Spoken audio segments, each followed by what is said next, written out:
د 2015 میلادي کال د اگست لومړۍ نیټه دا د پاکستان حکومت یو ځل بیا مقرره کړه چې په پاکستان کې څونه افغان مهاجرین دي هغوی به د دې نیټې نه مخکې د پاکستان نه وځي.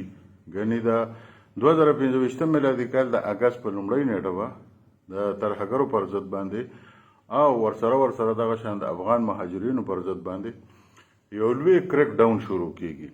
په دې سلسله کې 2 ورځې مخکې په مری کې یو ډېر اهم اجلاس هم شوی دی چې په هغې کې عسکري قیادت هم موجود و، د پاکستان وزیر اعظم هم پکې و، د مسلم لیگ نون مرکزی صدر نواز شریف هم پکې و، دغه شان د پنجاب وزیر اعلی مریم نواز هم پکې و، نور اهم وزیران هم په دې کې موجود و.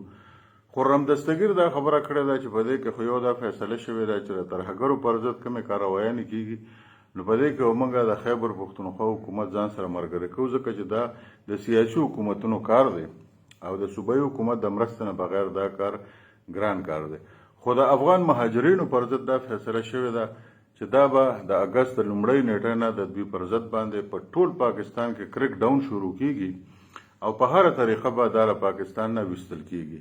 که څه هم چې څو ځله مخکې د پاکستان حکومت دا اعلانونه کړي دي او افغان مهاجرینو له چل ورځي که د پولیس په لاس کې چلی خو یو 250 ولا په لاس کې کیږي او خبره ختمه شي کنه. دغه شان کم خلک چې واپس په تورخم باندې واړی نو هغوی په $1000 باندې واپس پاکستان ته راوړي. نو سدون آسان کار هم نه دی. د ایران د حکومت په شان جرأت د پاکستان ریاست کشتنه چې په یو میاشت کې په لکونو افغان مهاجر وباسي واپس افغانستان ته بوزي. نو د پاکستان حکومت سنجیده نه دی تر دې حده پورې.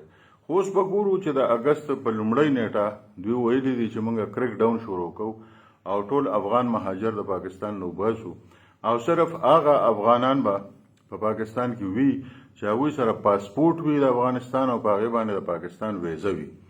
ګنې نور ټول افغان مهاجرین موږ د پاکستان نه وباسو. نو ما ته خو څه ناشونی شان کار ښکاري ځکه چې د پاکستان حکومت دومره کار نه مخکې کړی دی او نه به بیا وکړي.